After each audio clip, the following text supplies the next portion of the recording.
இன்னைக்கு Kerala special recipe ஒன்று பண்ண போகிறேன். இது Comaliயில் Mime Gopi மீன் காடின்னு பண்ணியிருந்தாங்க. ரொம்பவே டேஸ்டியான ஒரு ரெசிபி. இந்த சூப்பரான மீன் பத்திரி எப்படி செய்கிறதுன்னு இந்த வீடியோவில் பார்க்கலாம். ஃபர்ஸ்ட் ஃபிஷ் மேரினேட் பண்ணி வைக்கலாம். நான் இன்னைக்கு 1/4 கிலோ மீன் எடுத்திருக்கேன். இதில் தேவையான அளவு உப்பை, 1/4 டீஸ்பூன் மஞ்சள் பொடி, 1 டீஸ்பூன் மிளகாய் பொடி ஆட் பண்ணி நல்லா மிக்ஸ் பண்ணதுக்கப்புறம் ஒரு 30 நிமிஷம் இது ஊற வச்சிடலாம். மசாலாலாம் மீனில் நல்லா ஊறினதுக்கப்புறம் இது ஃப்ரை பண்ணி எடுக்கலாம். ஃப்ரை பண்ணுறதுக்காக ஒரு கடாயில் கொஞ்சம் எண்ணெய் சூடு பண்ண வச்சுருக்கேன். நான் கேரளா ஸ்டைல் டேஸ்ட் கிடைக்கிறதுக்காக தேங்காய் எண்ணெய் தான் யூஸ் பண்ணியிருக்கேன். ஒரு சைடு ஃப்ரை ஆனதும் மெதுவாக திருப்பி போட்டு இன்னொரு சைடும் ஃப்ரை பண்ணி எடுத்துக்கோங்க. நம்ம சேனலில் இதுக்கு முன்னாடி நிறைய seafood recipe, nonveg recipe, Comaliயோட ரெசிபிஸ் எல்லாம் பண்ணியிருக்கேன். நீங்கள் இன்னும் அந்த ரெசிபிஸ் எல்லாம் பார்க்கலைன்னா அதோட லிங்க் இல்லை டிஸ்கிரிப்ஷனில் இருக்குது. மறக்காமல் அந்த ரெசிபிஸும் போய் பாருங்கள். இந்த மாதிரி எல்லா மீனுமே ஃப்ரை பண்ணி எடுத்துக்கோங்க.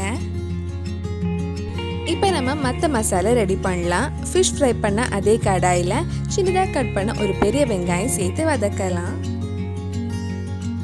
பெரிய சைஸ் வெங்காயமாக பார்த்து எடுத்துக்கோங்க. சின்ன சைஸாக இருந்தால் 2 வெங்காயம் எடுக்கலாம்.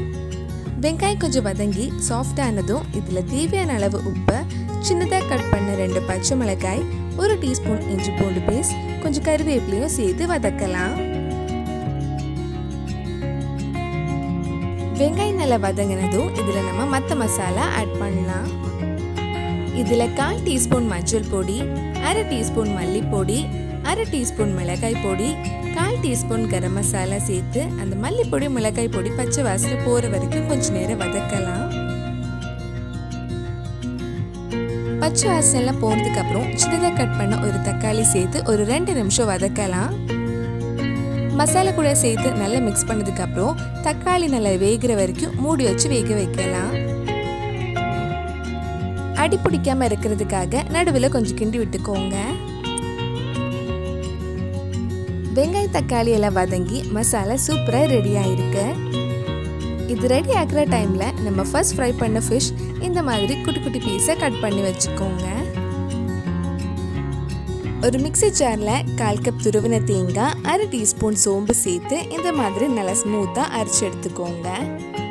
வெங்காயம் தக்காளி நல்லா வதக்கினதுக்கு அப்புறம் நம்ம அரைச்ச தேங்காய் சேர்த்து நல்லா மிக்ஸ் பண்ணலாம். அந்த தேங்காயோட பச்சை வாசனை போகிற வரைக்கும் கொஞ்சம் நேரம் வதக்கிக்கோங்க. தேங்காய் அரைச்ச அதே மிக்ஸி ஜாரில் ஒரு 1/4 கப் தண்ணி எடுத்து இதில் ஆட் பண்ணியிருக்கேன். தேங்காயோட பச்சை வாசனைலாம் போனதுக்கப்புறம் நம்ம ரெடி பண்ணி வச்சுருக்கிற மீன் இதில் ஆட் பண்ணி மிக்ஸ் பண்ணலாம். நல்லா மிக்ஸ் பண்ணதுக்கப்புறம் ஒரு 5 நிமிஷம் லோ ஃப்ளேமில் இருக்கட்டும். கடைசியாக இதில் கொஞ்சம் மல்லியில போட்டு மிக்ஸ் பண்ணால் நம்ம மீன் பத்திரிக்கு தேவையான ஸ்டஃபிங் ரெடி ஆகிடும். இந்த மசாலா சும்மா சாப்பிட்றதுக்கே ரொம்ப டேஸ்டாக இருக்கும். இப்போ பத்திரி ரெடி பண்ணுறதுக்காக 1 கப் தண்ணி சூடு பண்ண வச்சுருக்கேன். இதில் தேவையான அளவு உப்பு போடலாம். தண்ணி கொதிக்கிறதுக்குள்ள ஒரு மிக்ஸி ஜாரில் 1/4 கப் துருவின தேங்காய், 1/2 டீஸ்பூன் சோம்பு, 4-5 சின்ன வெங்காயம் சேர்த்து கொஞ்சம் நரன்னு அரைச்சி எடுத்துக்கோங்க. தண்ணி நல்லா கொதிச்சதும் இதில் 1 கப் அரிசி மாவு போட்டு நல்லா மிக்ஸ் பண்ணலாம். மாவு போடும்போது நம்ம அரைச்சி வச்சிருந்த தேங்காயும் சேர்த்து ஆட் பண்ணிக்கோங்க.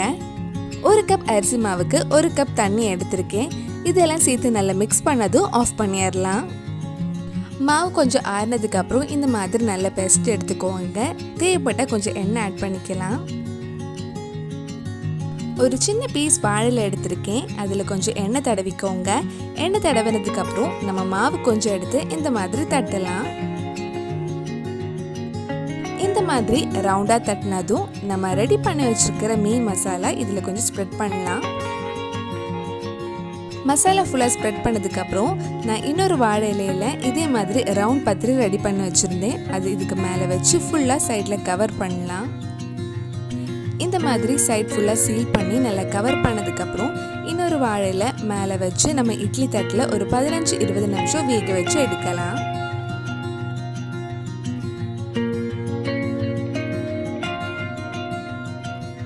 அவ்வளவுதான், நம்ம டேஸ்டியான மீன் பத்திரி ரெடி ஆயிடுச்சு. இனி இது கட் பண்ணி சர்வ் பண்ண வேண்டியது தான். கண்டிப்பாக நீங்களும் இந்த டேஸ்டியான ரெசிபி உங்கள் வீட்டில் செஞ்சு பாருங்கள். பிடிச்சிருந்தா இந்த வீடியோவை லைக் பண்ணுங்க, உங்க ஃப்ரெண்ட்ஸ் அண்ட் ஃபேமிலிக்கு ஷேர் பண்ணுங்க. வேற நல்லா குக் வித் கோமாளி ரெசிபி நம்ம சேனல்ல ட்ரை பண்ணலான்னு கீழே கமெண்ட் பாக்ஸ்ல சொல்லுங்க. நீங்க இன்னும் என்னோட சேனலை சப்ஸ்கிரைப் பண்ணலைன்னா மறக்காம சேனலையும் சப்ஸ்கிரைப் பண்ணுங்க. கூடவே அந்த பெல் ஐக்கனும் பிரஸ் பண்ணா நான் புது வீடியோ போட்ட உடனே உங்க ஃபோனுக்கு நோட்டிஃபிகேஷன் வந்துடும்.